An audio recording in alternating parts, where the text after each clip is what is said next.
அருள்மிகு ஸ்ரீ நாகவல்லியம்மன் ஆலயத்தில் 28ஆம் ஆண்டு ஆடி திருவிழாவை முன்னிட்டு 108 பால்குடம் ஊர்வலம் நடைபெற்றது.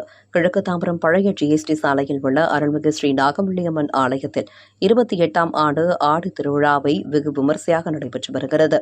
28ஆம் ஆண்டு ஆடி திருவிழா மற்றும் 10ஆம் ஆண்டு தீமிதி திருவிழாவை முன்னிட்டு 25ஆம் தேதி அம்மனுக்கு பதி போடுதலுடன் நிகழ்ச்சி துவங்கப்பட்டது. அதனைத் தொடர்ந்து 26ஆம் தேதி காலை பால்குடம் ஊர்வலம் நடைபெற்றது.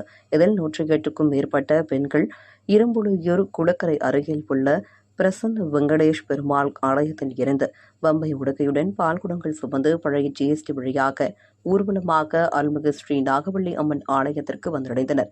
தொடர்ந்து பெண்கள் கொண்டு வந்த பால்குடம் மூலம் அம்மனுக்கு அபிஷேகம் நடந்தது. ஏராளமானோர் சாமி தரிசனம் செய்தனர். அதனைத் தொடர்ந்து பக்தர்கள் பொதுமக்களுக்கு அன்னதானம் வழங்கப்பட்டது.